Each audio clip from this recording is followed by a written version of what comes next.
From the shadows of the radio towers, This is the GayPHX Podcast. your weekly dose of real talk, Queer joy. and community connection. It's gonna be a good day, and everything is going to go my way.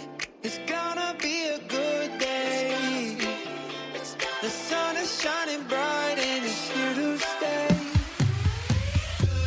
Welcome back to the GayPHX Podcast. I'm Billy Foster, and this is where your community, your stories, and your joy take center stage. This past weekend was packed and powerful. We were out at the No Kings rally in Scottsdale, standing shoulder to shoulder with folks who believe in democracy, decency, and the power of showing up. But one passerby muttered that we should be ashamed of ourselves. And I ask, for what? For standing up for our First Amendment rights? For standing up for our community? For showing up peacefully with pride? He couldn't explain, but that moment reminded us silence isn't an option. So while we aim to be your feel-good dose of queer fun, we also believe awareness is a form of care. And that's why this episode you're going to hear some truth, some sparkle, and a whole lot of community. First up, we chat with Anthony Hand, the brilliant mind behind Maxxie LaWow, a drag superhero musical that'll leave you laughing, crying, and humming the soundtrack for days. Then we get real with Nicholas Snow of PromoHomoTV, a media pioneer who's been using his voice for over 40 years to fight back with truth, visibility, and love. We get a little political in this one, so if you're sensitive to those topics, consider this your heads up. But stick with us, it's powerful stuff. And finally, we bring it home with Josue from Phoenix Gaymers, leveling up inclusion one game night at a time. And if you're craving community without the club scene, this is your safe space. Be sure to check out the next Gamer Night at Ripple this Saturday, June 21st, and you might find your next D&D crew or your Mario Kart rival. Before we dive in, a big tail-wagging thanks to the Armory Pack for their weekly pupdate. We're so proud to have them as part of the GayPHX Podcast family. Barks to you guys. You can sniff out more at armorypack.com. All right, let's check in with Brian, who's got your weekly lineup of Phoenix events you don't want to miss. Then we'll jump into the interview. Let's go. You're listening to the GayPHX Podcast. Where community comes first. Hey, GayPHXers, are you ready to shake off the week? Dive into the fabulous and the furry and the fun? Coming to you from the shadows of the radio towers, it's your GayPHX Weekend Picks. I'm Brian, and every week I bring you Brian's Hot 3, the LGBTQ plus events, lighting up the Phoenix scene that you cannot miss. From across the valley and beyond, the fun, the fabulous, and yes, even the bingo balls. This week's lineup is a poppin'. Let's get into it. Thursday, June 18th through Sunday, June 22nd is Tidal Wave 17, Camp Morningwood in Palm Springs. Get ready to pitch more than just a tent. It's a Camp Morningwood. Tidal Wave 17 is bursting at the seams with pool parties, drag brunches, mixers, trivia, and yes, bare naked bingo. Thursday's all about the Pitch the Perfect Tent underwear dance. Saturday, bringing the glowing vibes to the Pride Glow closing party. And all weekend long, you'll be surrounded by beards, briefs, and bingo cards, and of course, all those furry bears. It's a weekend of friendship, freedom, and frisky fun. Thursday, June 18th, the Gay Agenda is free virtual course. Class is in session, and it's queer as fuck. Every Thursday this summer, the Gay Agenda invites you to a sexy summer series on pleasure, power, and possibilities.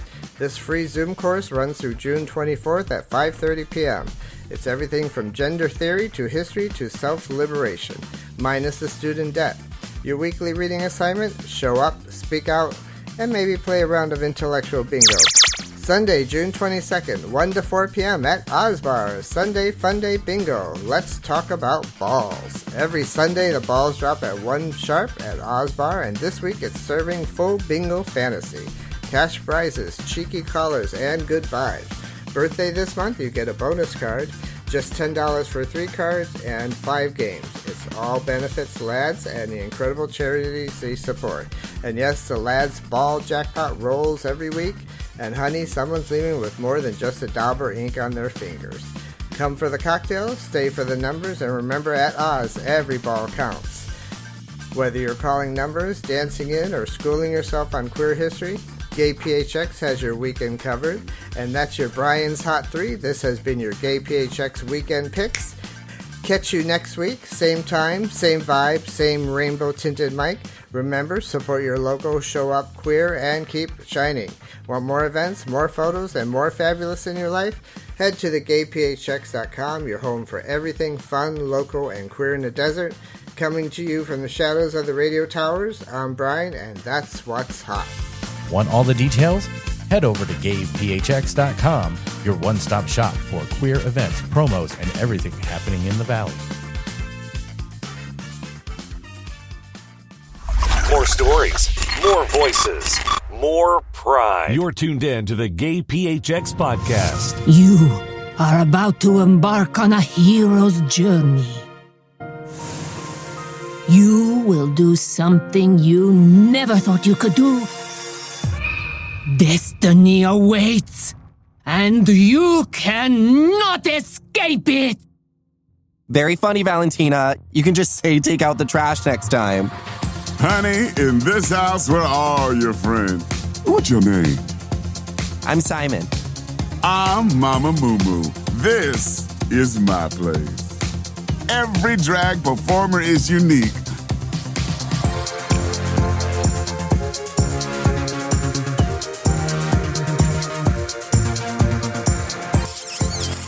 Thank you. I love you, boys.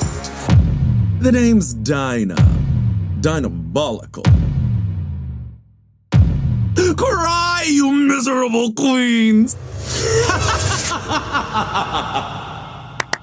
Igor, showtime.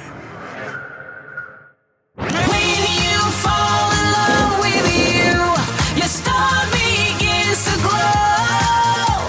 But when you put that love to use, you become a hero.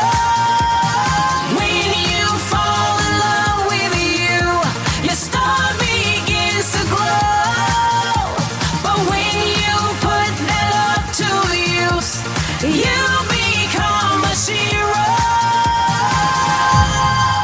Oh my God. Who are you?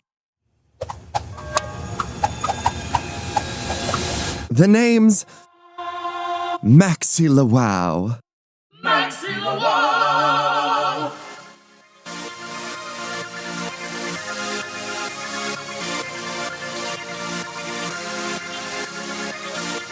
Girl, I'm a super queen. Pride isn't just a weekend. It's a way of life Celebrate all month long. on the GayPHX Podcast. Another voice, another vibe, another reason we love this community. Step into a world of glitter, guts, and gender euphoria. You're about to meet the visionary behind a film that's already capturing hearts and making audiences laugh out loud. Maxxie LaWow, drag superhero, is bold, beautiful, and bursting with queer joy, but underneath all that sparkle is a real message about self-love, acceptance, and finding your power. Whether you've caught it at a festival or you're about to see a special screening, perhaps at Tidal Wave, this is more than just a fun ride. It's a story that stays with you. And trust us, you'll be humming the soundtrack for days. We're so honored to welcome the creator of Maxxie LaWow to the rainbow-tinted microphone, Anthony Hand. Welcome. Thank you so much for having me. Of course. So let's start at the beginning. Where did Maxxie LaWow come from, and what was the light bulb moment? Well, it was 2018, and I had just seen yet another comic book movie about, straight male superheroes kind of getting off beating up, villains and stuff. So I was wondering, like, where are all the queer superheroes? I just couldn't think of any, and I'd certainly never seen a movie about one. So I started kind of meditating on this idea of who would a queer superhero be, and what would their powers be and everything. Of course, the short answer is they could be anybody and they could have any kind of a superpower. But I was inspired by the queens of RuPaul's Drag Race. I've been a huge fan of the series since season 1. And as you probably recall, as those queens are getting ready in the workroom before the big, main fashion show, I guess, of each episode, those queens often talk about their problems and the challenges they face and the kind of things they've overcome in their lives. And many of the queens will talk about how just even in the process of getting into drag, their normal everyday persona, who might be shy or might be introverted, just becomes stronger and bolder with everything they put on, the wig, the pads, the makeup.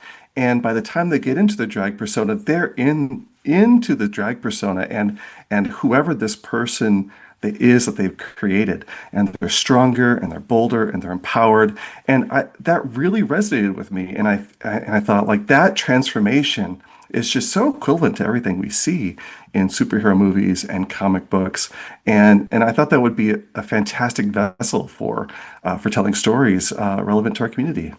I think it's great. What's your personal connection with Maxxie herself? Was she inspired by someone in your life? Is it a part of you? Well, honestly, it's the story of Simon trying to find out who they are. Probably is in many ways myself also. Now, I am not a performing drag queen, but I just struggled in my own life trying to figure out what I would do with myself. And it was a decade after college or after high school that I kind of came into my regular career. It took a long time to get there. And maybe in some ways that's kind of the reflection of Simon. And why animation? Well, animation. First of all, I love animation.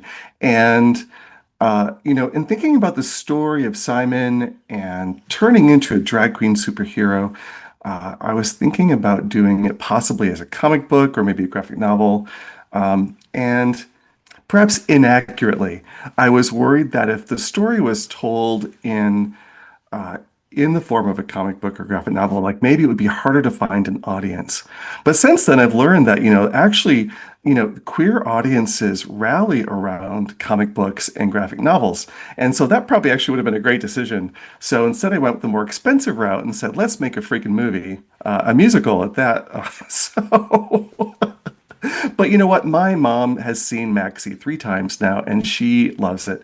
And in general, I really did write the movie to be accessible to our allies, to the LGBTQ community. So this is the kind of film that you can watch with your parents or your kids, or the kids could watch with each other, especially queer questioning kids with their families and friends. So I really did purposely make this film to be accessible to them and hopefully enjoyed by them as well. Right. Well, what were some of the biggest challenges you faced trying to bring Maxxie to life? Oh my goodness. So, I am a software designer by day, and I live in Silicon Valley. So this is far from the glitz and glamour of Hollywood. I didn't know anything about filmmaking when I started this journey, but perhaps fortunately, I got connected with a great scriptwriter who took my crazy idea, the story arc that I'd written, now it's called A Treatment, and turned it into a filmable script. And he did a great job. Michael Phillips is this gentleman's name, and he's actually a part-time drag queen, but also, writer, director, filmmaker in his own right.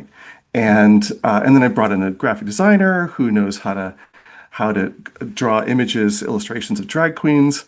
In fact, a really prominent drag queen in San Francisco, Darcy Drollinger, was an early advisor in this process in particular. And then I was able to just sort of tap into my network and find the folks I needed to find just when I needed to find them, including these 2 incredible songwriters who then brought in a Grammy-nominated vocalist to do the vocals for 4 original pop songs in the movie. So it's really kind of magical how everything just came into place. Speaking of the soundtrack, I just loved it. It's very empowering, it's very fun, and it's seriously addictive. So what was your vision for the soundtrack? Yes. So, one of the things I talked to with the songwriters was I really wanted this music to be so poppy and fun. I wanted it to be the kind of music that drag queens around the world, from Ibiza to Miami to LA to Hong Kong, would perform in nightclubs. And so especially the song the hero has one lip sync solo and the villain has lip sync solo, and we have a opening song in the opening credits, and then we have a final lip sync duel lip sync for their lives, as it were, at the end between the hero and the villain. And I wanted all of them to be just so much fun, full of energy, a bit of attitude and sass, but also empowering. And the song for Maxxie is so good. We've already released some dance remixes of it, and then we have some other ones we're working on for the other songs. Oh, excellent. Yeah, I know. I'm like, oh, I'm going to hear these on the dance floor. I cannot wait for the remixes. So very, very fun. What were some moments during production when you thought, oh my gosh, this is really happening? Especially since you didn't have any experience in this before. Oh my gosh, yes. Well, I remember a couple of summers ago when we had the storyboards completed. And as you probably know, storyboards is this stage in animation where we have the sort of lightly animated sketches of the story with scratch audio, the audio of each of the dialogue for each of the characters, but it's not like, really prettied up and everything. And at that time, we did have the 4 original songs already recorded. So this would have been late 2022. And so seeing these storyboards already strung together, I was able to get my cousin and her then like 10-year-old son, and we watched it together, and seeing it and seeing this with my relatives, and seeing him just so engrossed in it that was the moment I'm like, this is special, and if this could keep him entertained, then right. If you can keep a 10-year-old entertained. with it with rough animatics that you would have had at that stage, that's awesome. There were actually like a couple places like that. One was certainly that. Another time was when in the studio when we were with each of the actors and they were laying down their lines. And holy moly, it was so cool to hear them acting out, the words that were in the script, or like when Angie was singing, doing the vocals. It's just like holy cow, it was incredible. Were there any standout moments during these recording sessions? One was Lorraine Newman. So this was we laid down all of the voiceovers in the fall of 2021. Early, we had just started doing initial visualizations, and at that time, so she comes into the studio. She's in LA. The voiceover director is in Long Beach at their house, and then here I am in San Francisco, and and she's like she does a ton of voiceovers now, and as you probably know Lorraine Newman, she was the daughter in the Coneheads movies. She was in the original cast of SNL, and she says, what kind of voice you're looking for Claire, who in the film is this character who's a lady, senior citizen, kind of a grandma, right? And she has an active dating life, let's say. And she's the one who uses the anti-aging cream that's created with the magical anti-aging tears of drag queens. And so when she was doing the scenes of her as an old granny, I'm like, I want you to sound like a granny. And she's like, well, how old is a granny? I'm like, I don't know. 70? And she's like, I'm not going to tell you how old I am. I was just waiting for a response. Oh yeah. I'm like, not in real life, but like cartoon granny. So then she did a cartoon granny. A couple of them tried them on, and then we settled on one, and she just of course nailed it. It was so funny. And then after she tries the anti-aging cream, then of course she's like sexy, hot, cougar, not so much granny anymore. So yeah, it was hilarious. Right. Because it works, It works.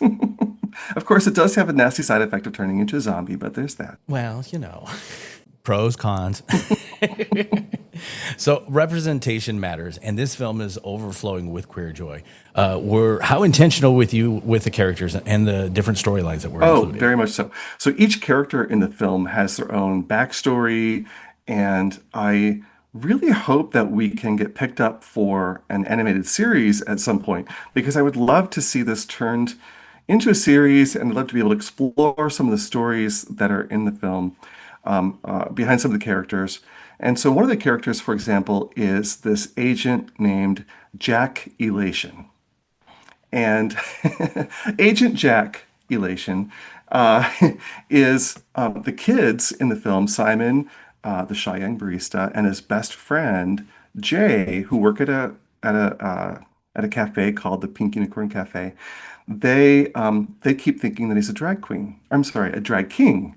And actually, Jack's backstory is that he had been a drag king at the Skirt and Girdle, the dance club in town, but now he's on kind of a trans journey towards, trans masc journey. And so I'd like to explore that in the context of a series, and have him come out to Simon and Jay, and I envision him actually becoming close friends with them. So, all of this stuff I think would be really, really cool. So how does a spin-off, or how does that work now? Now you've got the film. What are the next steps? How do we make that happen? Because I want to know more. Oh my God. Well, I think first is we have to make a splash of the movie. So that's what we're working on in 2025, is figuring out how to make a splash with the film for the next 12 months or so. So if we can make a splash with the film, it'll be an easier sell to Hollywood. We have to prove. I think that's actually an issue with Hollywood in general. Hollywood is so risk averse that they will never take a chance on unknown IP. In other words, characters or stories that don't have huge audiences built up already. Certainly like Harry Potter, for example, as horrible as J.K. Rowling is as a human being, that series didn't get made until the books were selling the millions. And now we're getting another reboot already. Yes. And for reasons. You're right. And it's so frustrating because yes, I love some of these IPs, these intellectual properties, but we need more. We need to expand. There's more than Predator and Alien. There's more than yes. Right. How many more reboots and and so that's why discovering this brought me such joy, and we want to shout it to the mountaintops. This is the kind of stuff that we need, and we need to support, because this is how it gets made, is by people supporting it and coming and checking it out. So when you were making this, is there a favorite scene or a moment in the film that makes you smile every time? One of my favorite scenes is actually when Simon, our shy young barista who finds a magic wig that turns him into a drag queen superhero, when Simon is at the club, it's his 21st birthday. So his first time at the club in town, and he meets Mama Mumu, the owner of the proprietress of this establishment, and she's decked out in this like sort of huge pink tulle kind of dress, and tons of makeup and jewelry and nails, and she's a bald queen, and I just love this character so much. And you probably noticed that the score with her was more of like this churchy kind of inspired sound. And that's very much her. She's like, you are home. You are where you belong. You are with your community, and you are safe here. And I love that because, so many safe queer spaces have been disappearing. And in my own 20s, I sought refuge in those spaces. I came out in college, and I was able to go to those kinds of safe queer dance clubs a ton when I was a kid. And I just, in my 20s. And I'm so thankful for that, honestly. Same here. I mean, before I was of age to go into a bar, it was the after hours that I could go into the bar when they couldn't sell alcohol anymore, but they could still have the dance floor open.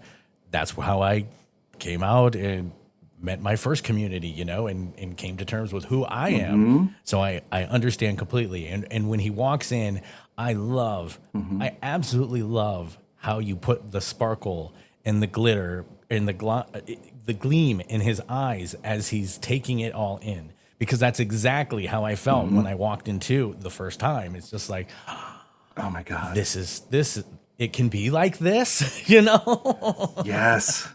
Do you still remember that first time you went into a gay club? Oh, I do. Oh my gosh, I do too. Because it stays with you. Because, you know, I liken it to Dorothy coming out of the house in Oz. I felt like I lived in this black and white world. And then I learned there was all this more.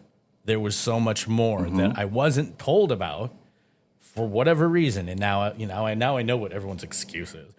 Well, with growing up in the 80s and hearing all this hysteria about gays and AIDS and everything, going to the dance club and seeing cool people of all different shapes and sizes and colors, so much diversity and so much joy and love. And I knew I was where I needed to be. This was such a joy. And and I thought there'd just be I don't even know what I thought I would see. Crazy Martians with wigs. I don't know. But instead I found my community, and I'm so thankful for that. So the film drops on June 17th. What for fans who are just discovering the project, what's the best way that they can support you and the film right now? Wonderful. Thank you for that question. So, Maxxie LaWow, drag superhero and animated musical fantasy, drops to digital streaming platforms in the United States and Canada and places in the Caribbean. And so this means that you could buy or rent Maxxie on Amazon, Apple TV. I don't know. I still want to call it iTunes, honestly. I know. Fandango, Google Play Movies, wherever you buy or rent films. We'll also have a DVD available with some really cool behind the scenes videos on it, like the music video for Bye Girl Bye, Maxxie's solo number. We have a mini documentary on the DVD about scoring the film. And that's fabulous because we actually have a live symphony orchestra for the film. And that was another moment where I'm like, holy cow, this is happening. 62-piece orchestra with a harpist, What? Yes. So, sadly, I could not go to Budapest and be there when we were doing the recording for that. But yeah, that was another moment like, holy cow, this is happening. Wow, that's awesome. I hear these sounds and I don't think necessarily how they are created because I forget, in order to have an orchestra, you have to have an orchestra. Well, the digital, you can do a fully digital symphony nowadays, and it sounds really good. And we started with that, and our fully digital symphony was actually great. But the conductor, or I should say, the gentleman who's the composer, he really fought for getting a live symphony. He's like, Anthony, this film is magic. We need it. And it will add just another level of freaking awesomeness to this film project. So I'm like, okay, fine, let's figure out how to make it happen. And I'm glad to say we were able to make it happen. That's awesome. That's incredible. So what are some of the lessons that you're going to carry on to the next creative adventure, or I guess potentially into the series, if knock on wood, we make it happen? Oh my gosh. Well, it is so complicated to make a movie, let alone, most people start off with like a short live action film. It's like 3 days of filming and then like 3 years or more of planning it, developing the story and then editing it and coloring it and everything afterwards. So let's just say I've learned a ton about filmmaking and made a ton of really great connections with incredible folks up and down like the chain. So I'm doing a lot to help other filmmakers right now, kind of whether it's getting off the ground or think about fundraising, thinking about finding an audience, a little bit of marketing. So other kinds of things, helping other filmmakers. And this has been so much fun too, not to mention going on the film festival and meeting other queer filmmakers, especially. For example, I met 2 young filmmakers fresh out of film school who did this beautiful short film called A Bird Hit My Window and Now I'm a Lesbian. I love the title already. Yes. And it's so good. These 2 filmmakers, they did this stop motion it took them forever and a day to make it, but it Oh is my God. beautiful and emotional. And I can't, and I'm like, whatever you're doing next, sign me up. And we just had a conference call about that a couple days ago. So, yeah. Wow. So for any other queer creatives that are listening or want to tell bold stories, what's your advice to them? Do it.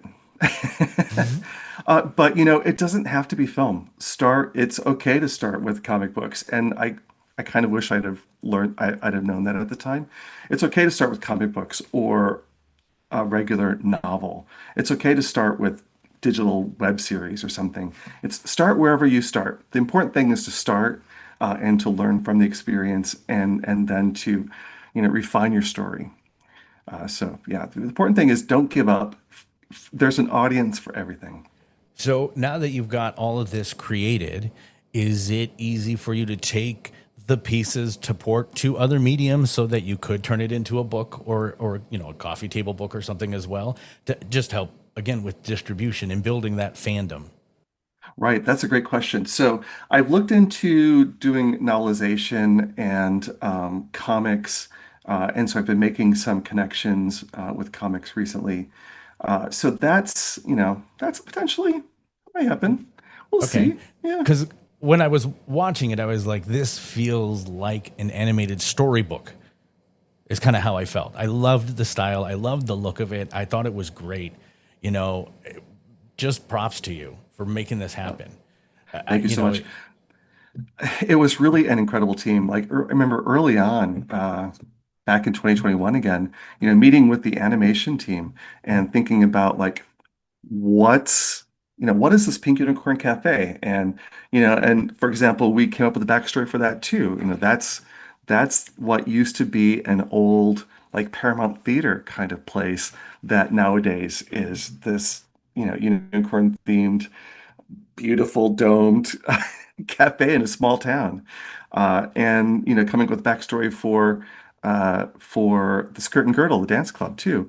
And other characters that we don't see in this. And I think that by doing that by working on like world building, even though we can't see it in this story, hopefully it comes across a little bit and makes it feel a little bit deeper and fuller.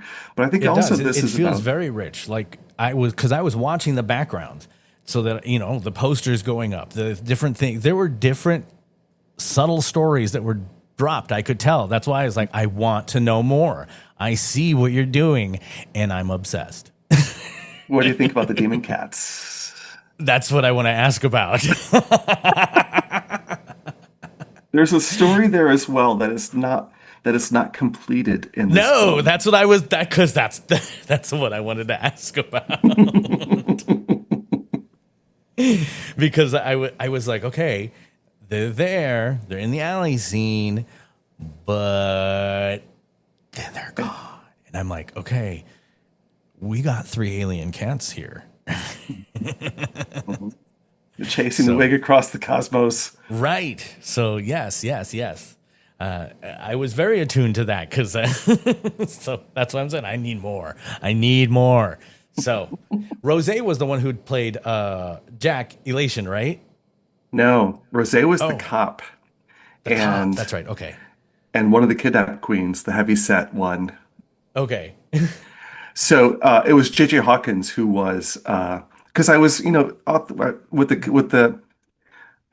the whole. I mean, I wanted to have like an authentic cast reflect the characters, and so for each of the cast, I found actors who closely resembled them as far as sexual orientation, gender identity, and so on. And that was tough to do, honestly. It was really tough, but figured it out. Well, that's awesome that you went that extra level to bring that kind of inclusion. And so, yeah, I mean, there were a few things over the years that made me think, maybe I can do this. And then talking to Rick LeBlanc, and then talking to Darcy Drollinger, who is the owner of the Oasis nightclub in San Francisco. And actually, because Darcy is involved in Maxxie LaWow, that was one of the reasons why many of the RuPaul's Drag Race queens said yes, because they're like, oh, they know Darcy, and they know that. I mean, they perform at her club, And so they said, well, if Darcy's involved, then we'll. That's what I love about our community. We'll do it. Once people know that this is something, then they're all in it, and it's I love it. Yeah, and it's another thing that's rather kind of cool, and I probably should have mentioned this story too. So one of the graphic designers, one of the animators, I knew him by reputation for years. His name is Michael Derry, and he had that series called Troy, a comic series that was in the printed gay publications around the country. It was syndicated for many years about a young man who was, living in WeHo and navigating dating life and everything. And he did a short based on his comic series. And so I was thrilled that he got involved in the project, and now he does a ton of the marketing graphics for the film. And Michael wants to produce an animated series of his own called Frankie's Place, and it's a story of a monster bar in Silver Lake, and I think it's Silver Lake rather than WeHo. And yeah, so this is a place where all of the monsters, like Frankenstein, his girlfriend, and vampires and werewolves and etc. Whatever goes bump in the night, come and hang out and party. There. Yeah. Mm-hmm. And it's really a fun story. And so he's working on a short for that currently. That's in pre-production. So how help educate me. How does that all work? Like, you come up with the idea, you make the treatment, then what are those mechanics that he's going through right now, I guess? Right. And so with that project, for example, I'm a producer advisor for that project, and I am so excited about it. So I'm all in to support it. But with that project, part of it is refining the script so that it's something that can be animated economically, but is also compelling and interesting. And so, for example, I don't think I'm telling tales out of school, but one of the questions that he's currently looking at is, should he focus on doing a shorter story, like a short film under 15 minutes that could make the rounds of the film festivals and potentially be used to gather support for the project, or should he go all in on a half-hour episode that he has? He's already written, I don't know, half dozen episodes or something. So yeah, he's just so crazy talented. And I'm so excited to see this move forward. That's awesome. But, it's just tough getting support from Hollywood studios for any IP, especially queer IP right now with the current administration. It's hard already. Now it's even more impossible. It's just really just challenging. So I think indie animation is the way to go. Which is even more reason why we need to rally together. We need to support each other. We need to take our dollars and spend them with people that are investing in our community. So that's why I think it's great that you went that length to get representation in the voices. That's awesome. Because that's how we make our living, is by doing things like this. Yeah. And, all the actors in Maxxie, every single actor, comes with an impressive resume of their own, even if you don't necessarily recognize their voice. So, for example, one of the actors who does the voice for Igor, Diabolical, the villain, Igor is Diabolical's girl boy Friday, Friday person. Anyways. / henchman / costume designer / the one that makes it all happen. Yeah, exactly. And so Igor is a fun character, and Avi Roque is the one who does the voice. I came across Avi Roque in part because they did the voice for Rain Whispers on The Owl House from Disney. And The Owl House is one of my favorite animated shows also. And so Avi's got a huge fan base already and growing because they do cool projects like that. And so hopefully we can get another little bump for them on and Maxxie. Mama Mumu's voice. That's yes. Michael Leon Woolley. Yeah. From AJ and the Queen, and such a brilliant actor. who was the voice of I'm sorry, who was RuPaul's roommate, blind right. roommate on the show, and they have such an incredible voice, and they've been on Broadway, a long history on Broadway. Yeah, it's just incredible. Yeah, when I heard his voice, I was like, oh, it just warmed my heart.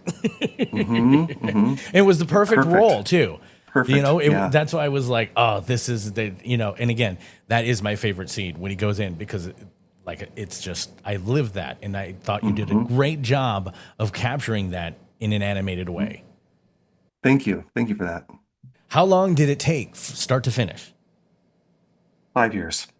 Wow. Yeah. Wow.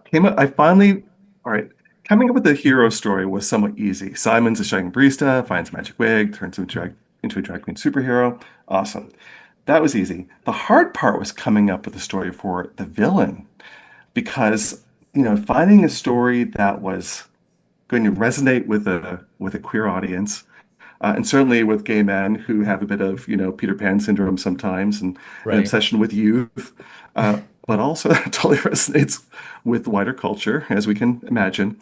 And so that story is, our drag queen villain, Diabolical, has discovered that drag queen tears have magical anti-aging property. So she's been kidnapping her drag competition and forced them to watch the saddest movie ever made, a film taking place on some beaches that's quite melodramatic. To drain them there's a of film their within a magical film. Yes. Which, by the way, the original one I've never ever seen.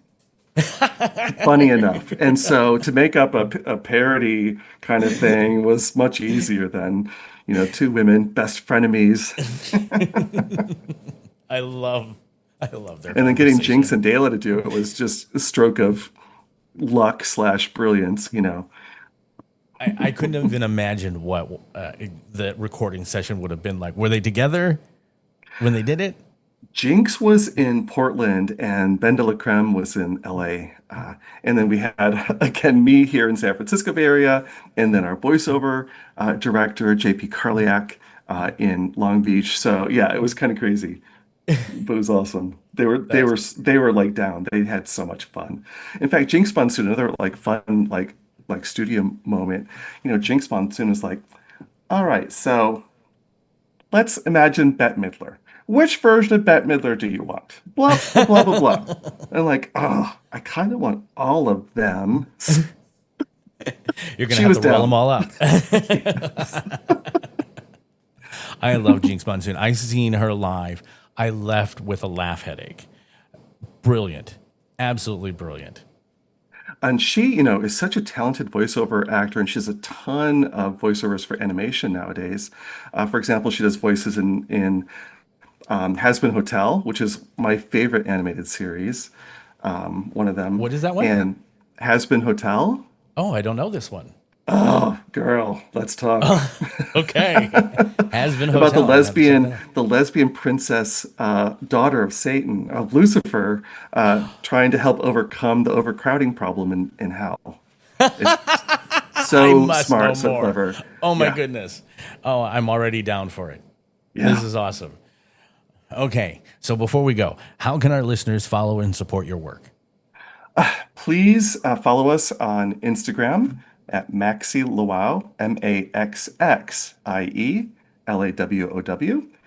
Please go to Maxxie.com, the website, because that's where you'll find links to Amazon, iTunes, our music available streaming. The soundtrack will also drop on the 17th. And that'll be on Spotify, Apple Music, Google Play Music, all the places, YouTube Music. And so that's at Maxxie.com, Maxxie.com. Remember 2 X's, otherwise you'll end someplace else. Oh. Well, I've already pre-ordered my copy. I can't wait to own another copy so I can watch it over and over and over again. Oh, thank you so much. This is a real feel-good kind of movie.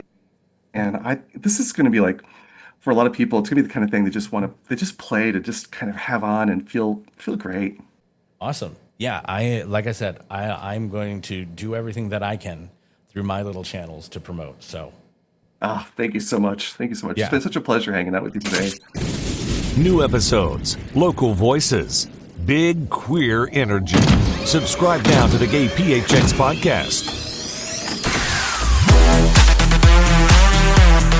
I'm Daddy Dave, your friend in the fight to end stigma, and I'm the founder of Team Friendly, here today to talk about DoxyPep. Are you hooking up, living your best life? Keep it hot and healthy with DoxyPep, a little pill that helps protect you against STIs after sex. DoxyPep. Doxy is short for doxycycline, and PEP is an abbreviation of post-exposure prophylaxis, meaning taking a pill after sex. You've probably heard of PrEP, which is pre-exposure prophylaxis. That's taking meds before being exposed to HIV. But DoxyPep goes like this. Take one doxycycline dose soon after sex, for sure within 72 hours. This helps prevent bacterial infections such as syphilis, chlamydia, and gonorrhea. If doxycycline sounds familiar to you, yes, it also treats STDs. Ask your provider if DoxyPep is right for you. And if your provider doesn't know about DoxyPep, inform them. Or find a provider that meets your full sexual health needs. Live your best life with DoxyPep. 4 days, one epic weekend in Palm Springs. Beginning June 18th, it's Tidal Wave 17, Camp Morningwood. The sun is high, the pools are wild, the parties never stop. Drag queen bingo, mixers, nightly dances including a Pitch the Perfect Tent underwear dance. Surprises at every turn, bare naked yoga, an exclusive poolside viewing of Maxxie LaWow, Drag Super Shiro, Camp Morningwood. Tickets are moving fast. Get yours now at TidalWaveParty.com. Don't wait, that's TidalWaveParty.com. TidalWaveParty.com. Uplifting the community, one business at a time. It's the Business Spotlight. Today's guest is a storyteller, a survivor, and a digital pioneer whose media journey began right here in Phoenix. Now based in Palm Springs, he reaches viewers around the world through PromoHomoTV, a 7-series network amplifying LGBTQ+ stories with purpose and pride. Whether he's covering red carpets, recovery, or resistance, Nicholas Snow has built a platform rooted in truth and driven by visibility. Please welcome to the rainbow-tinted microphone, Nicholas Snow. Thank you for joining me today. Wow, and the tint on this microphone is beautiful. Love the glimmer. And not only are you a podcaster, but based upon that introduction, you are really an excellent writer. I mean, that you used the facts that I provided you with, but you came up with your own prose, and it's lovely. So thank you very much. Oh, it's well deserved. You work so hard. You deserve that kind of custom opening. That's how I feel about my guests. Everyone does everything that they can, and they just deserve that. I appreciate that, and right back at you. Thank you. Because I know that being an entrepreneur in the LGBTQ space now and in the past, and especially in Arizona, is challenging, and it requires risk and sacrifice and dedication and to live your truth, and to have been doing it for so long. Kudos to you as well. Oh, thank you. You got your start here in Phoenix, correct? I was born in Tucson into a military family. My mom dropped out of U of A and married my dad, to the horror of her parents. And my older brother we were both born at Davis-Monthan Air Force Base Hospital in Tucson. And my father was transferred in the Air Force to Portsmouth, New Hampshire, and then Little Rock, Arkansas. And in Little Rock, Arkansas, my father met an airline stewardess whom he left my mother for and married her. Oof. That's a whole other story. But the result of that was, after trying to make it in Little Rock, Arkansas, with, at that point, 3 young boys, my mom returned to Yuma, Arizona to go to Arizona Western College and get her undergraduate degree, and then moved with her 3 sons to Flagstaff, Arizona. And so I grew up in Flagstaff, Arizona from 3rd grade until graduated from high school in the Flagstaff High School class of 1980. And it was basically in my Arizona State years from 93 on that I came out in a big way. And ultimately, in 1985, in an internship I created in the Arizona State University Department of Public Programs, it was Department of Communication. Now it's the Walter Cronkite School.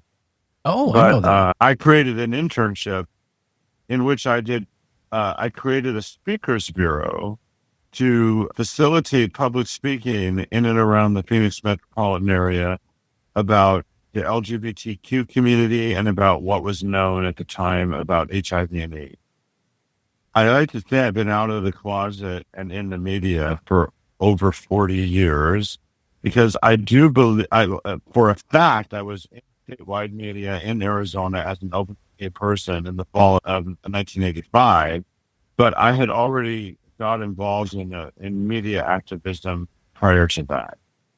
What was it like in 85 to be out and in the media? Things were not so friendly back then.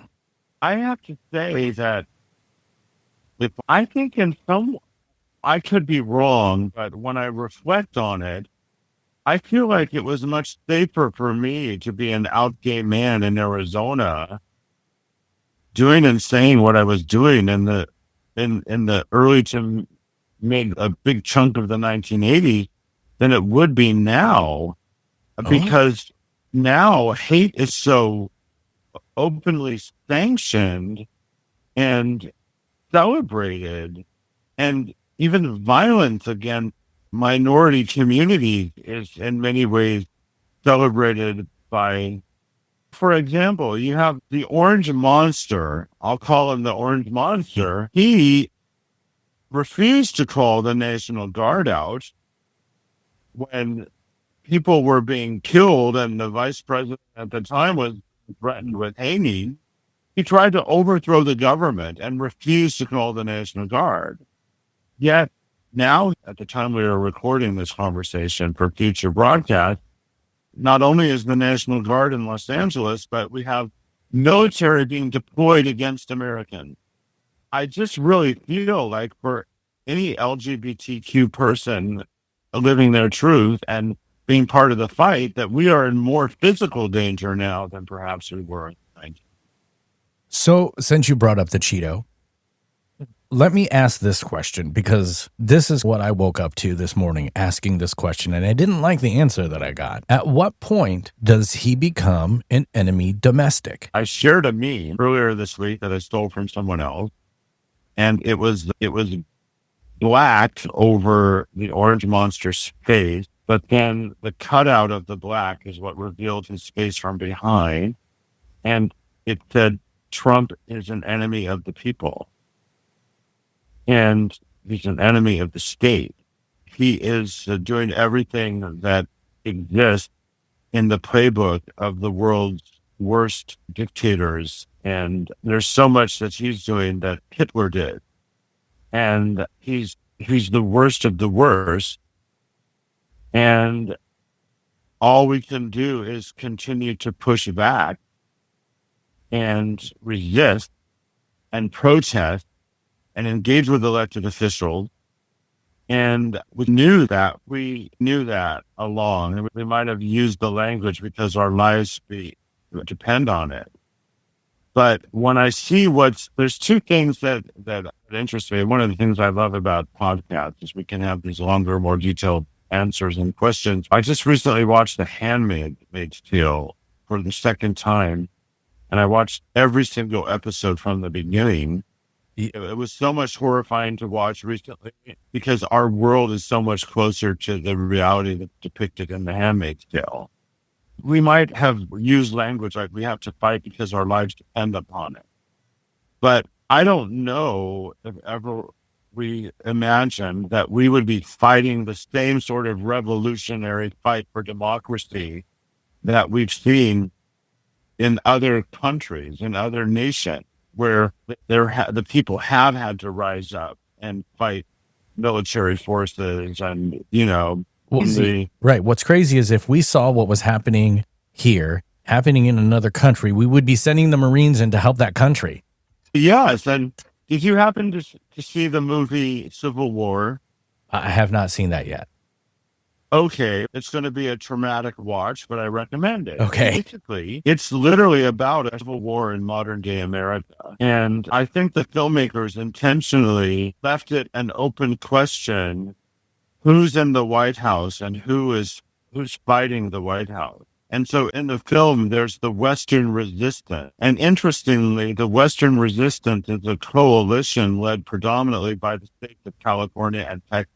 So that's why there's this open-ended question, who's fighting and who's occupying the White House? And in the storyline, there's these journalists that want to go across the country and make it to the White House, which is under siege, and interview the president. That's who's under siege. And it literally depicts a modern day civil war with media and different sides and violence and danger everywhere. So these things are fiction. These things are supposed to be fiction, but we're so close to life imitating art than we have ever been with these two examples cited. Yeah, it's crazy. When I look at what could qualify as far as who is a domestic enemy, I look at this list. It's inciting or leading an insurrection. Okay. January 6th. Abuse of power that subverts the rule of law. We see that happening right now. Obstruction of lawful functions of government, refusing to carry out. It's just like a checklist. And I read this checklist and I'm like, all of these things are happening. So what do we do as media people? What can we do to help spread the word? What do we need to do to be responsible and help people see what's happening? When this airs, the No Kings of January 14th will have already, but one of the things I will do is I will broadcast the Palm Springs protest live. That protest is anticipating at least 2,000 people in downtown Palm Springs. And it's part of hundreds, if not into the thousands of protests going on the same day, in contrast to the Orange Monsters military parade protest in front of Palm Springs City Hall. And that protest was happening in locations across the country. And I went live a few minutes before the protest began on my public Nicholas Snow Facebook page. And within the hour and 45 minutes of the live broadcast, I had reached 7,000 people, had engaged with that live video in an hour and 45 minutes. And by the end of that day, that live broadcast had been viewed by over 28,000 people in a single day. And in my entire decades of being who I describe as a multimedia entertainment activist, I never have had that sort of engagement from one of my Facebook Live videos. All right. So bring my battery back up as well.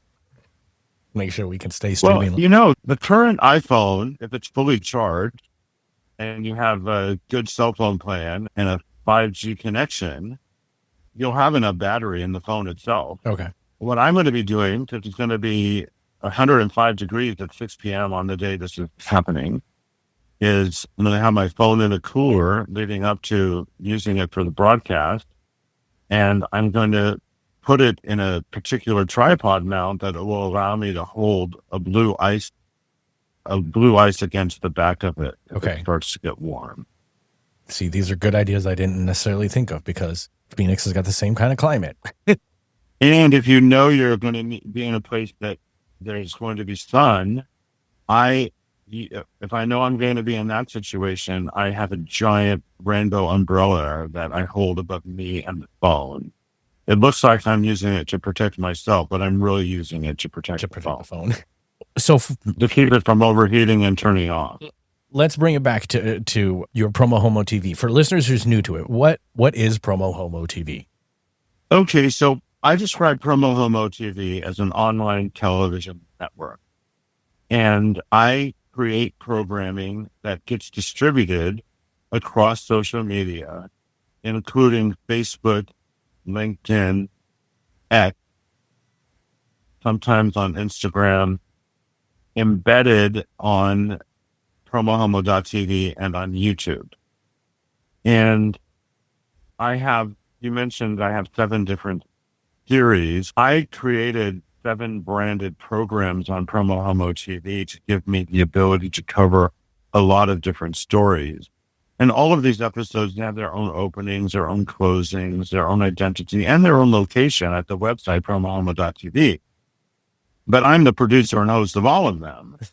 But my vision is that it grows to the extent that I have lots of different types of programming and that lots of people participate and that I'm not in all of them. But I've become known for, especially in the Palm Springs area over the last decade, of being a very important chronicler of our community. Although I do feature guests from around the world as well. And for around 8 years now, PromoHomoTV has been the official broadcaster of the Palm Springs Pride Parade live. And for the 2024 parade, we really elevated our production, and I worked with a professional director, broadcast panel of 3, and then myself. And we had a 3-camera shoot. And for the first time ever, we didn't rely solely on just wireless data. The broadcast computer and all the cameras were plugged into an HD internet connection.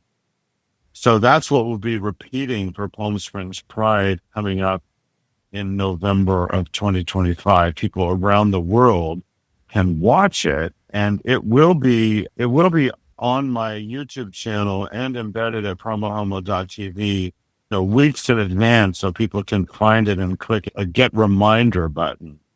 So it's an ongoing pipeline of content, and I like to say PromoHomoTV is connecting the circuitry of humanity by creating programming for LGBTQ plus everyone. Excellent. And with so much happening, like we were talking about, how do you personally decide which stories to focus on? Right now, I'm on an intentional hiatus for the most part into late October of 2025. Because I have a muscle disease that I was born with that has been progressing in recent years, and it's impacted the way that I walk. I now am being followed by an amazing neurologist at USC Keck. Oh, they're your executive producers in the background. They're interjecting. Yes, they're cheering me on. I accept that. So I'm being followed by a neurologist at USC Keck. And finally, I'm getting to see a physical therapist after years of trying to find this physical therapist. I see a physical therapist in the Coachella Valley at Eisenhower who is a doctor of physical therapy, and she has a neurology credential. So for the first time ever, I know what I'm supposed to be doing in my self-exercise between physical therapy appointments. So I'm really focusing on my health and well-being over the summer, knowing I'm going to be much stronger and better in the fall with this new stream of programming. But when I have the strength and the availability and the bandwidth, I still show up. And so I'm prioritizing the live historic broadcast of important events, such as the hands-off protest that I referenced and the No President Day. Also, Palm Springs Pride is launching the inaugural Pride Equality Walk in late October, and I will have a presence there. And of course, the Pride Parade. I'm the official broadcaster and chronicler of the annual Harvey Milk Diversity Breakfast. Now, I shot this year's breakfast, but I'm saving that to air in late October, early November. The nice thing is I'm able to still put all this forward in the future, even if I've already shot it. But for now, I'm prioritizing the political coverage. You've been creating queer content since long before TikTok and IG Reels. Where have you seen real progression in this representation? Oh, it's massive. It's so massive. I'm glad you referenced that. After that activism at ASU, I ended up in Los Angeles, where I had the honor of being on staff for the first ever National Coming Out Day. And then in 1990, I served on the board of directors of the Alliance for Gay and Lesbian Artists in the Entertainment Industry, which didn't evolve into GLAAD, but you could argue that it created the cultural context for GLAAD.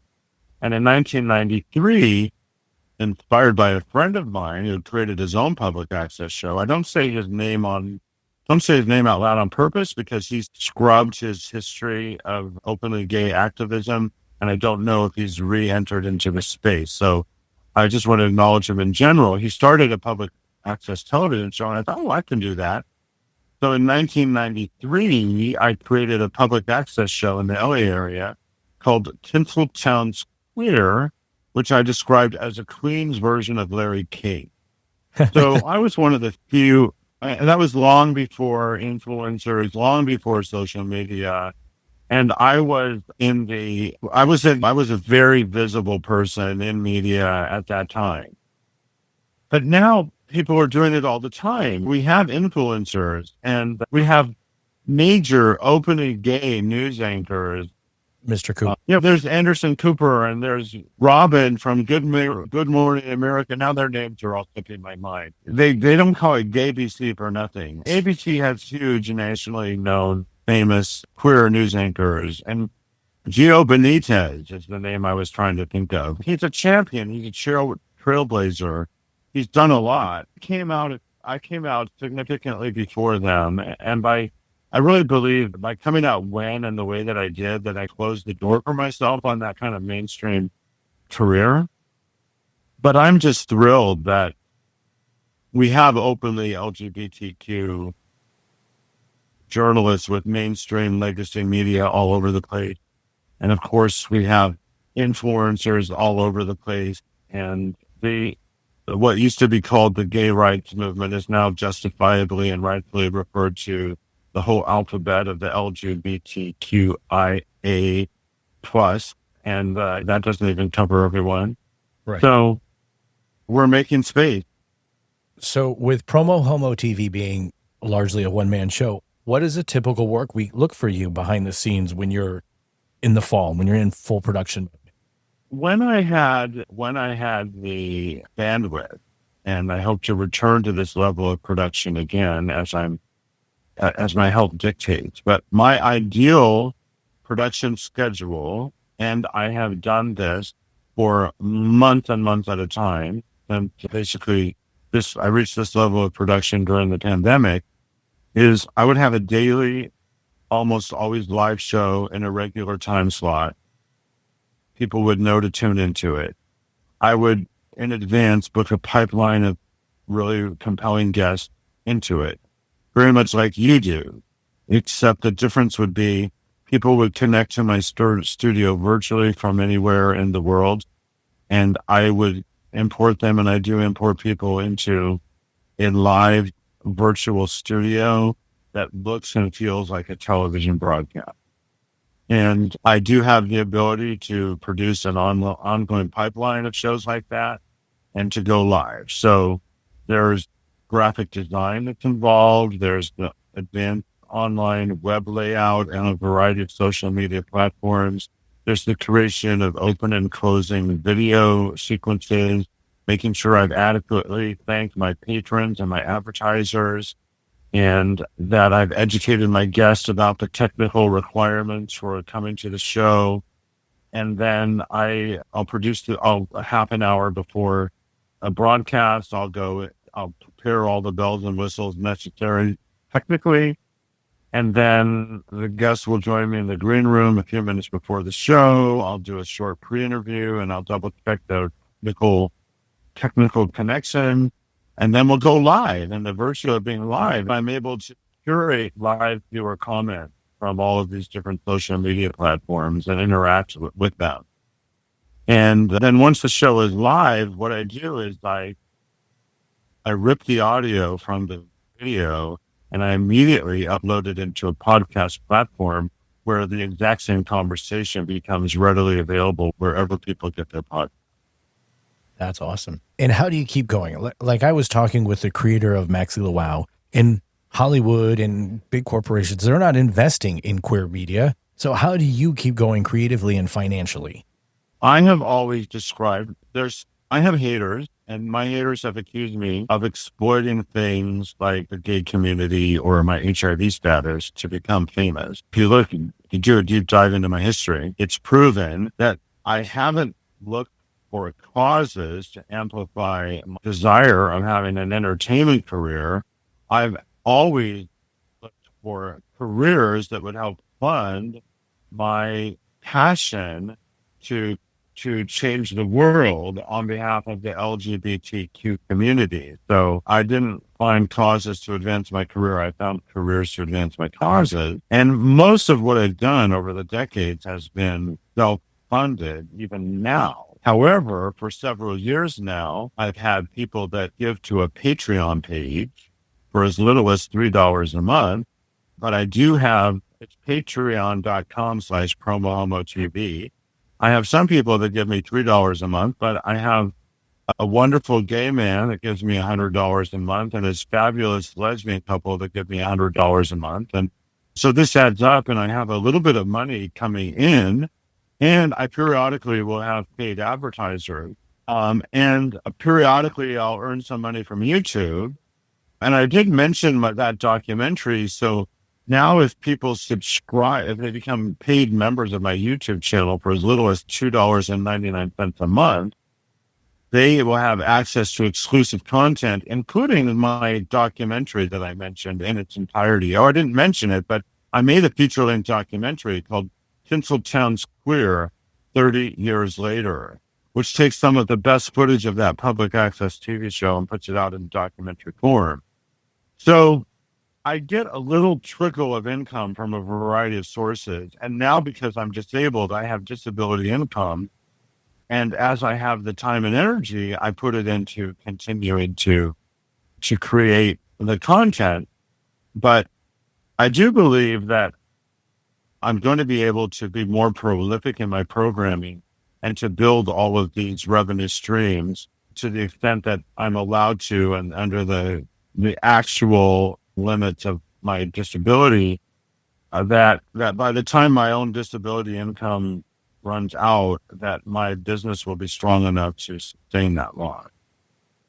We're doing something similar. I'm taking the money from my full-time gig to invest into this so that as a retirement plan, I hope to be able to do this and have it be self-sustaining at least. I don't want to say necessarily make money as much as I just want it to be able to cover its own costs. No, I understand completely. And that's why I call myself a multimedia entertainment activist. And literally, it's my passion that has fueled it. And it's like, I wish that I was motivated by money, because even doing what I'm doing, I would have made a lot more money.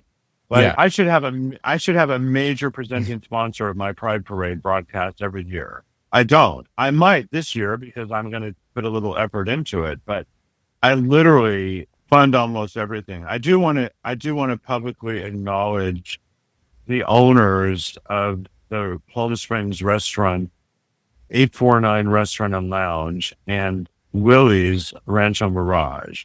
Because Willie Ryan, who co-owns 849 with John Pascal and owns Willie's Rancho Mirage, they have been the longest consistent supporters of mine.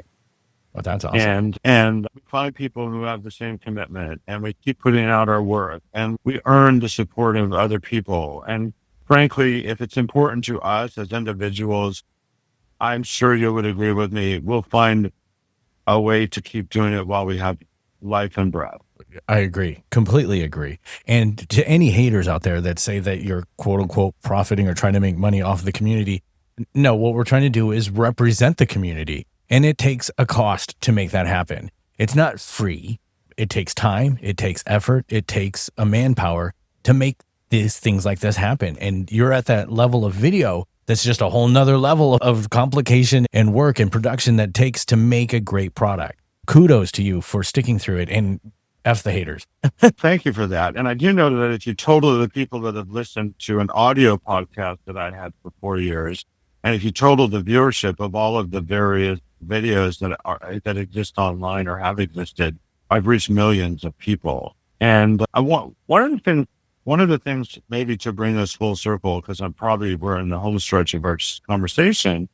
At the very beginning, I talked about how I'd grown up in Flagstaff. And I don't know why, maybe because I have mutual friends that still live in Flagstaff, but today in my Facebook feed, on the day this was recorded, when I say today, that's what I'm referring to. In my Facebook feed, the Flagstaff city government put out a rainbow meme with the text that says Flagstaff for all. Flagstaff is committed to creating a welcoming city for all residents, visitors, and employees, regardless of who they are. And the text associated with that expanded on it, and they linked to a civil rights page on the flagstaff.az.gov website, and they used the hashtag Flagstaff for all, hashtag inclusion matters, and hashtag city of Flagstaff. And so this came across my feed, and I was so grateful to see it. And then I started looking at some of the remarks, the comments, and there were a lot of the comments, and there were a lot of negative comments and some favorable. And this woman, her name in the remark, her name is Patty J. Smith, and she wrote, "No stopping in Flagstaff anymore. Hopefully the people they favor will make up their community and they can celebrate all year long. People have the right to believe what they want, and I personally don't think any sexual preference deserves recognition or celebration. That's what divides us, not unifies." To which I responded, as someone who was severely bullied and traumatized while growing up in Flagstaff, I embraced their evolution. Straight people don't need pride celebrations because they're not consistently attacked 24 hours a day. Get a clue and grow up. Now, to her credit, while I was still following the conversation, she remarked that she didn't support bullying, that bullying against anybody was wrong. And at least she admitted that. I responded to her in all caps, pride celebrations help combat bullying. Right. And then I included a quote from the GLAAD website that talked about how many LGBTQ youth in the last year have been bullied and report bullying and are at increased risk of suicide. This is 40 years after I graduated from Arizona State University. It's 45 years after I graduated from Flagstaff High School. And yet we still have people in the world that believe that. And we're more challenged now because there is such a thing now as fake news and alternative facts and such a mistrust and such a silos that have arisen. Which leads to another one of your questions. What do we do in media? We keep fighting in any way we can, in whatever way we can, especially putting information out into every space we can, which is how come I haven't left Facebook. I haven't left X. I still broadcast my content into those spaces. We just cannot give up. I agree. I completely agree as far as we need to get the word out. We need to make sure that we're combating the disinformation now more than ever. They're already using I saw that the San Francisco Chronicle, I believe, reported that the Marines were sleeping on floors because they didn't have food because there was no real plan. And so then MAGA world goes, oh, that's all just fake images. And I'm like, no, it's not. Look, they all have 5 fingers. It's crazy that anyone will just use it now as just say, oh, that's just fake. And it's like, no, it's not. I don't know where we'd go as far as trusted sources. It's pretty insane. It's also there's real life heartbreak in so many different ways. I'm privileged. I'm a cis white male with a roof over my head and an income. But we all have heartbreak and loss as well. And there's someone in my family that I really cherish, and one of the only people in my family that I still had a relationship with. And he and his entire family supported the first election of Trump. And then they supported the second election of Trump. And and we agreed not to talk about politics. And I just hoped and prayed that they would come around. And when Trump was reelected, I put out a song on social media of me singing, "We Shall Overcome." And this particular relative reached out to me saying that they had seen this song and it was nice, and then had the audacity to ask me, "What are you overcoming?" Oh. So clueless was he and is he to what's really going on in the world and who is under attack.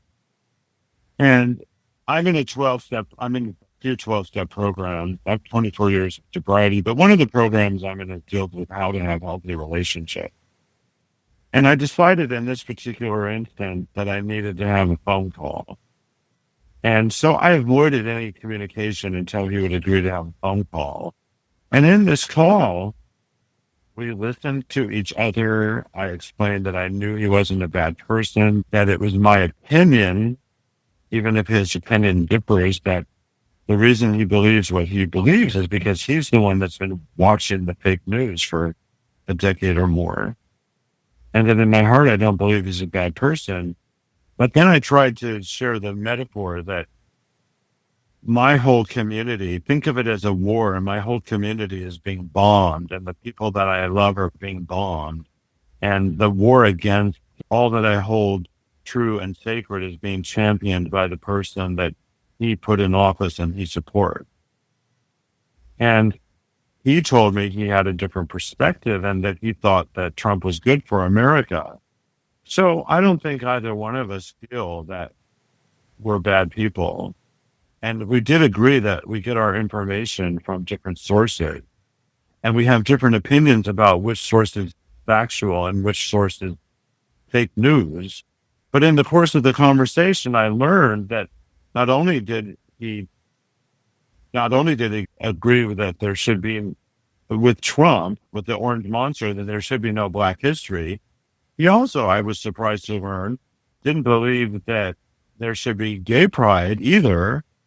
And he defended the use of the N-word, and in the past has been unreceptive to my information about why he shouldn't have a bumper sticker on one of his vehicles that says white privilege.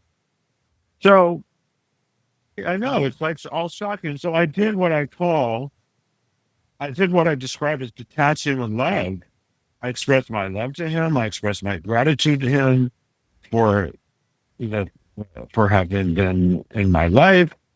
And I basically said I needed to take a break, but that if he developed empathy, if he developed some perspective, if he developed an understanding about why I feel the way that I do, that I would definitely want to talk to him. And I haven't spoken to him since, and his birthday went by, and my birthday went by. I think about him every day. And then there is someone in his family that follows me on TikTok. And I put out the meme I described earlier in our interview that said, Trump is an enemy of the people. And the person in his family who follows me on TikTok liked it. Now, my understanding of her is that she liked that Trump is the enemy of the people he's the enemy of. I literally have no relationship with the people that I have historically over many years spent Thanksgiving and Christmas with. That's very sad. Sorry about that. It's sad for all of us. Right. It's sad for all of us, but it's the lies, it's division, it's the Hitler playbook that's brought our country to this place. And our entire nation is on the brink. And I do try to watch Rachel Maddow on MSNBC for some upliftment. And she talked about how pushing back legally is working, how calling our elected official is working, and how these relentless, in your face, we're not going anywhere, peaceful demonstrations are working. And the story has yet to be written, but we're not going to stop writing it. That's right. So you kind of mentioned it before, but how can listeners follow, support, or donate to PromoHomoTV and keep you telling these stories? It's very kind of you to give me that opportunity. So one way is the Patreon page, patreon.com/PromoHomoTV. The other way is they could subscribe to the YouTube channel for as little as $2.99 a month. And that's youtube.com/PromoHomoTV network. All of this is linked at promohomo.tv. I am Nicholas Snow on Facebook, both my personal profile and my public page. And across most of the other social media, I am at PromoHomoTV. Excellent. Nicholas, thank you so very much for doing this. I really appreciate you taking the time. I know you've got a very busy schedule, so thank you. I'm so honored that you had me, and I think it's fantastic what you're doing with JTNA. Count me on your team, and I look forward to having both of you on my show. Excellent. Thank you, thank you, thank you. You're welcome. Pride isn't just a weekend. It's a way of life on the GayPHX Podcast. Looking for a reason to smile this summer? Grit pool parties are back. Freaking awesome! And Tempe Sundays just got a whole lot hotter. Clothing optional. BYOB.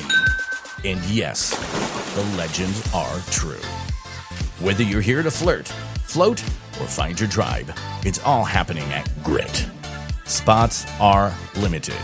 Visit gritaz.com to grab yours. This is what community sounds like. Hey everyone, happy Pride Month. I'm Apollo. And I'm Delos. And I'm Dante. And we're bringing you the puppy play events happening around the Phoenix and Flagstaff areas this week. Tuesday, come see Pups and Friends compete in the Rising Star Talent Show at Stacy's at Melrose, hosted by the charismatic Mia Adams, starting at 8 p.m.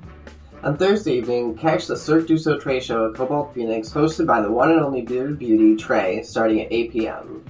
If you're feeling more adventurous, meet up with the Zoomies Club at the Rock Phoenix, hosted by Pup Stitch, starting at 8 p.m.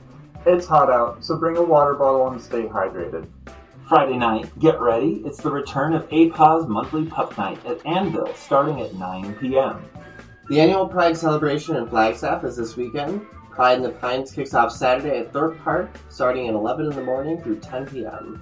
Looking for a chill, safe space to unwind, connect, and play? Check out Phoenix Gaymers Game Night at Ripple Phoenix on Saturday at 5 p.m. And last, but certainly not least, after a week full of debauchery, confess your sins at Sunday Service Drag Brunch at Stacy's at Melrose, starting at a new time of 12 p.m. Live performances by Trey, CCTV, and music by Pup Ivory. For full event details, including costs, gear level, and more, sniff amorypack.com/events. We hope everyone has a fantastic week and an amazing Pride Month. Pride isn't just a weekend, it's a way of life. Celebrate all month long on the GayPHX Podcast. Hey fellas, it's Forrest, your bare naked yogi, and I've got something special for you at Tidal Wave 2025. We're taking over the Oasis 3 room at the Hilton Palm Springs for 4 days of body-positive, man-loving movement. Naked beginner yoga kicks off each day at 10 a.m. No judgment, no pressure, just breath, stretch, and connection. Men's naked partner yoga at 2 p.m. invites you to explore trust and touch in a safe space. And then there's Sacred Beast at 4 p.m., where we dive into the raw, powerful side of being man. Classes are just $35 to $45, but if you've got a Tidal Wave weekend pass, most of them are free. Use those coupon codes and don't forget your pass when you show up. Bring your mat, towel, and water bottle. Restrooms are 1 floor down, so maybe throw on some shorts if you need a mid-class break. And hey, if you identify as a man and you're ready to be seen, supported, and stretched, you belong here. Everybody is welcome. Join me, Forrest, the Bare Naked Yogi, June 19th to 22nd in Palm Springs. Let's flow, breathe, and bear it all together.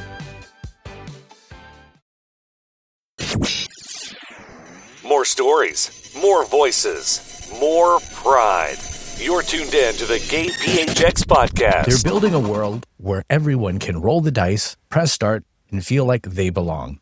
Whether they're cozying board games or showing up big with a diversity lounge at Phoenix Fan Fusion, this group levels up community one player at a time. The con may be over, but their mission keeps going strong. Please welcome to the rainbow-tinted microphone, Josue from the Phoenix Gaymers. Welcome. Thank you for having me. Of course. For folks that don't know, what are the Phoenix Gamers and what is it all about? Yeah, so I can tell you the history and what exactly the Phoenix Gamers organization does. So basically, the Phoenix Gamers organization is a nonprofit organization that provides a safe space for the community, basically for anyone who is part of the community who is nerdy or introverted or basically, and people that are termed the freaks or the weirdos, basically, who don't fit into a normal kind of setting. The outcasts? And usually the events that we do is for, or outcasters, basically. Or another term, the wallflowers. But yeah, and the thing that our organization does is we provide a safety for any of those people who just want to play games, have a good time with other folks in the community. And this organization has been around for 20 years, actually. Oh, wow. Yeah, so I haven't been around that long for sure because I'm not that far yet. But to give you a brief history about this organization, it was originally done by my old friend called Shane Bellet. He was originally having events at his apartment basically 20 years ago, but it developed to like something bigger over the course of time where it was like something small where just a bunch of a group of gay dudes coming in, playing games, and which was a good time, like what they tell us in the history. But over the course of time, they told me it grew from men to a diverse crowd, from lesbians to transgenders to just non-cis individuals to just even people who just want to play and are not part of the spectrum, but still want to be part of a community to be involved in events like this. Because I have met individuals who are part of the spectrum, who basically autism, people who are strange, or people who just don't have that social ability but still want to get involved with an event. I've been involved with this because, one thing for certainly, this organization has been around for a couple of locations, at the first UCC church to like the Southwest Center. But those were great history during that time, but obviously COVID stopped those events, and that was one of the tragic things that happened in the first place, and I was sad during those years. And the one main reason that made me continue doing this in the first place is I wanted something like this to continue long term, because we don't have anything like this in the state of Arizona, because sure, there are programs like One in 10 Things, Pride, that provide those facilities, but it's nothing that can connect to something that people who are like myself who want to play games and just chit chat that's not in a bar or at a big event like Pride. I like to go to Pride, but it's a lot for someone who wants to stay home but still want to connect to people like myself. And there's a bit of a drain to the social battery when you go to Pride. There's a lot. Yeah. It's intense. It is a lot. Because I have been to like the Rainbow Festival that happened recently, and that was a good time. But if I go to a giant festival during the Arizona time, go to the summertime, oh God, I can't do it, because I can only last an hour and I'm done. And I just want to go home, play my video games, and just relax for the rest of the day. And hey, want to say, play something, and that's what we do. And that's something I wanted to connect with more individuals. That's the main reason, because when I first started at the UCC church, I was actually a teenager when I started joining them in the first place. Like, I never knew something like that existed. And to this point, I still am trying to make sure I can get involved with it, because one little interesting thing is that I was this close in quitting the organization, actually. It's because we could not find a venue that didn't provide, like, alcohol or 21 and over events, anything in that category. Because as much as I like to go to bars like CC's, Anvil, or Bunkhouse, I would like to go to this on occasion, but I also like to have people that or friends who don't want to go to this kind of locations. It's just too much for them. It's like interesting itself to hang out with individuals like them all the time. But we had an interesting miracle, actually, and I was surprised that it happened.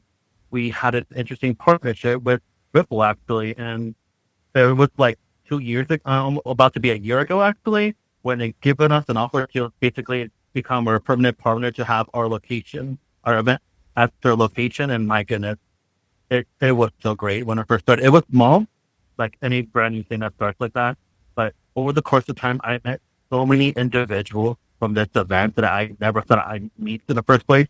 Because when it first started, it was like the original OG people that were coming, but it wasn't a lot. And some of them moved away. Some of them didn't want to be part of it. And that's understandable in that situation. But after I saw some people come here, it was a huge diverse crowd over the course of time. And next month, and in June, when July comes in, it's our yearly. Wow. Awesome.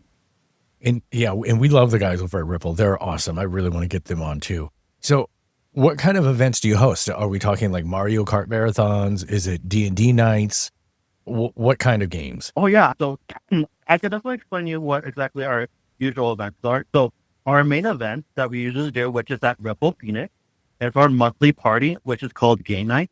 And basically the Game Night is basically a diverse from section from games. So from board games to card games to video games. So I know not everyone wants to play each category of the game. So there we have people who play board games in one section. At the Ripple Building, they have like little kiosk tents where people can play their own section of games, and it's like a nice safe, quiet area themselves, enjoy themselves. And we also have a session where people play D&D for one table, and one other table are just playing Magic the Gathering, and it's nice. That's a good time, and everyone's enjoying themselves with the company they're playing with. And the big area that they have at Ripple, that is the main session where everyone just plays video games, basically from the PS5 to Switch, basically from Mario Kart, Super Smash Bros, Street Fighter, any kind of multiplayer game you can imagine, to even Mario Party. And believe me, when you see those people, they get very rowdy, but they're having a good time, honestly. If you ever see the event there in person, you can tell that it's a wholesome community where people are interacting. And the best part is, it's a safe, sober event that I haven't seen in a long time. That's awesome. That sounds really incredible. So for someone who's listening and they want to join, but they're maybe a little bit shy, what would you tell them? What's the best way that they could try and be there and be involved? Yeah, there's a couple of ways they can get involved just to even see the event. So they can follow us on our Instagram, basically, which is Phoenix Gamers, but the initials basically PHX and Gaymers, so with the Y in the middle, it's A and G, Phoenix Gamers. Or they can follow us on our Facebook page. It's basically the same name, Phoenix Gamers as well. And we usually post everything on all our social media. And if they want to get more intimate, have actual conversations, because I know Instagram and Facebook have a bit restriction, and the younger folks tend to like to use something more up to date. We have a Discord group, basically. And anyone who basically wants to say, hey, I'm playing this game, or hey, if anyone in this part of the valley, we also let them know, hey, just go here. You'll make someone who's looking for something you're looking for. So we do have an actual Discord group that provide. And the best part about our Discord group is that we don't just decide our own event. We connected with other LGBT and minor groups, because as much as I like doing this event, I can go across the valley from to Peoria to even Flagstaff. So I connected with other minor LGBT communities with their own Discord servers to connect from basically, that's not even including from basically games, to basically a lesbian group, to a furry group, to even this is the new one that kind of surprised me, to a D&D group that I wanted to connect to promote their events on our server. And you can also connect with these folks to let them know, hey, this is something you're looking for. There's a group out there for in our server. That's awesome. And I know I'm old because I'm on Facebook, but you talk about Discord, and I know Discord. I know it very well. And it's the new IRC, basically, which is how I actually found Phoenix. And what moved me out here was because of the IRC channel, the hashtag Gay Arizona chat channel. So I can understand and relate to all of that. And I can understand that as well, because like I said earlier, there's still some of the OG people who are coming in, and that's why I'm still promoting on the Facebook, because two individuals who are basically GM, like Game Masters, they help with the DAD section, and I can't do those because that's out of my category, but they have done it for older wives. Let me do it. I'll take care of it. Then, oh my God. I have seen their DAD campaign. It's such an amazing time. This is going to sound purely selfish, because I've always wanted to play D&D. I wasn't allowed to as a kid because my parents were like, oh, that's magic and witchcraft, and no, which is really weird if you know my childhood, because that sounds very bizarre that my parents would even think something like that when I look back at it. But that was the case. And so I couldn't play D&D. And so we had this game called Dungeon Quest that was a board game. And so we pretended we were playing D&D with that. But I would actually love to learn to play real D&D. So someone who has no experience, How can they come into something like that? How can someone like me feel comfortable to play a game like that there? You'll be any beginner, anyone who just wants to even just connect with the community, or someone who's just brand new into it. They're more than welcome to come in, because one thing for certainly, the people who are coming in there just like who don't know even how to play a single game, have people around them that will show them. It's like I'm not that experienced, but even I can help them in that area, and I even have board members to help me in that category. Where if you don't know this, let's teach you. Let's help you create a character. Okay, we want to be a tiefling. All right, let's see what kind of roles you want to be. You want to be a bard? Let's go for it. Let's gaslight the people that you want to trick, basically. Or do you want to be like a tough barbarian? All right, let's do it. Let's give you the stats. We'll give you what you want. And from there, we can work with what you're looking for, basically. Awesome. And what should people know before they come to their first gamer event? Any rules, expectations? For certainly. So the expectation for certainly is that it is a safe-based environment. So any intolerant behavior will not be tolerated. And the other expectation is that the most important thing is that they will be receiving services by Rebel Phoenix, basically, since at the end of the day, our event is basically held at Rebel, and we want to make sure we respect their space. We've also let them know that HIV services are provided to the community, because it's not often that, and folks who are introverted or basically who don't fit in a normal category, they will know those services are available to them in the first place. And you want to make sure the space is respected, and also know that services come to them first at any time they want to. And how do you ensure that your events stay inclusive and welcoming to folks across the LGBTQ plus spectrum and the allies too? Yeah, that's an easy one. So this is something I have realized especially in the past. So I realized in the past, it's more when it had it in the field location, it's more centered toward gay men, which that's what was built based upon. I decided to take a different approach, and I decided to do something more interesting. Instead of just focusing on a main category of just these individuals, I decided to open my boundaries. And so I decided to go on promote on different kind of servers and a different social media. So recently, I got involved with the furry group. Despite the furry group, what they are, they're very queer friendly and the most individual board, the most diverse group from basically anyone in the spectrum. And I also included a new group on servers, basically called Arizona Reddit. And I realized there's a lot of LGBT folks in the area who don't exactly get along in the youth Discord, but also get along in other categories. And I also include that anyone who doesn't feel like want to take pictures, but still want them to be acknowledged in the area, I also launch tiny little flags here. There's a trans flag here. There's also a little lesbian flag here. Even just little buttons here that can make them feel welcome in a space like that. Because again, with times like these, we want to make sure anyone in that space is feel welcome. Yes, in times like these, we definitely need to be rallying together. So what's next for the Phoenix Gamers? Any exciting plans or upcoming meetups that we should keep an eye out for? Yeah, so besides some regular monthly meets, and since we just finished Phoenix Fan Food, which was our biggest one, the next one we're going to do is Game On Expo. And that's our biggest one they're going to be doing. And the best part is actually, I made an interesting connection with the most recent one. The Charlotte Gamers asked us to basically to help them with them for next year when it comes up, and we're going to try to do basically a small collab at the Game On Expo convention when it happens next. Oh, excellent. When is that? That's going to happen in April, so not anytime soon. Okay. Because since we did our biggest project recently, since that did take a lot of work, we want to take a bit of a break. But the next one will definitely be that Game On Expo, because we have another year for Phoenix Transfusion, and we want to make sure we get the people know it's like, we love y'all, but we also need a break. We're also human, but we're still going to continue our monthly events. That's something we're going to continue doing, because I love doing this. I love meeting the folks there. And then, oh my goodness, if you ever have the chance to see the building and how the event goes, you just see the kind of people. It's hard to explain, but you'll see what I mean. I'm going to have to go to check it out too. That's for sure, and experience it myself. I will highly recommend it. And the people at Rebel, I love working with these folks. They're just so good people, and they have done something for my community. They help see it and to do something that they provide services to people they don't get recognized on a regular basis. And I can't wait to our next monthly game, because the one thing for certainly is that our game night does have prizes, because the last few prizes were expensive, actually. This is all thanks to Rebel, actually. Our recent game night, they did something so generous. They gave out raffle prizes for VIP passes to Phoenix Fan Fusion. And I know that's almost $1,000. Wow. I know Yeah. that. Yes. I know those costs very well, unfortunately. Yeah.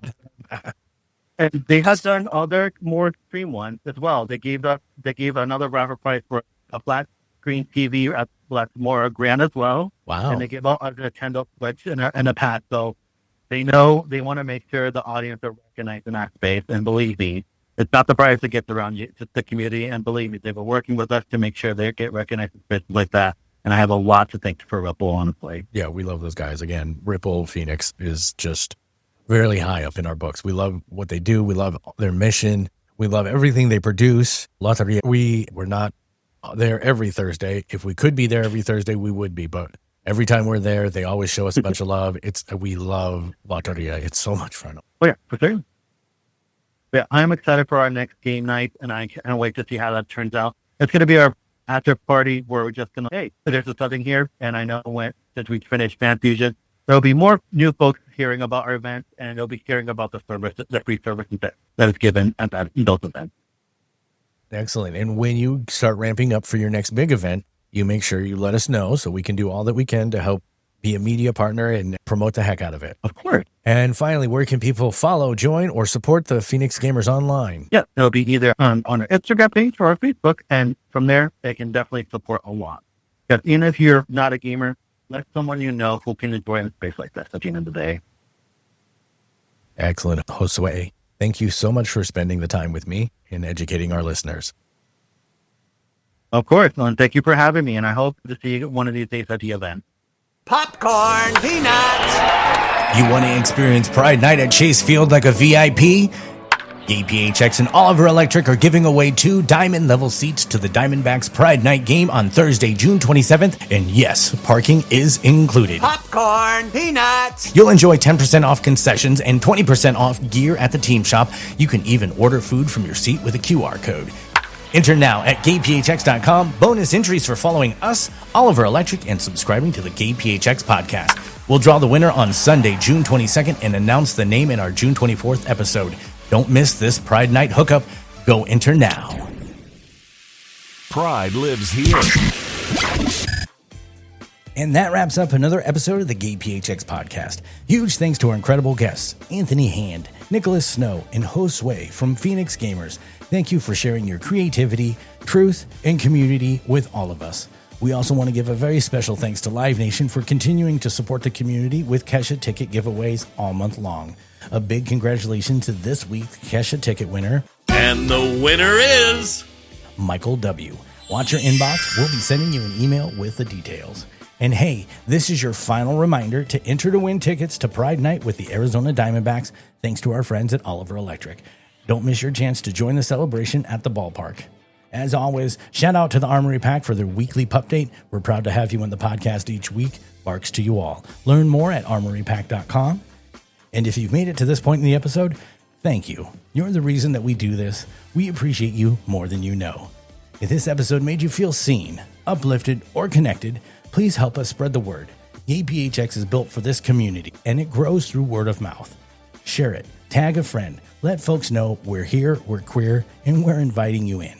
Come on in and play. We're here to build bridges so we can stand together and maybe even let go of what came before. From all of us here at GayPHX, thank you for being a part of this journey. This is your community podcast, and your voice belongs here. See you next week when we record our first ever remote episode from Tidal Wave in Palm Springs. This is going to be interesting. We're together, the sun is bright, and there's nowhere better than by your side. We're together, the sun is bright, and there's nowhere better than by your side. Thanks for hanging out with the GayPHX podcast. Be kind. Be bold. Be you.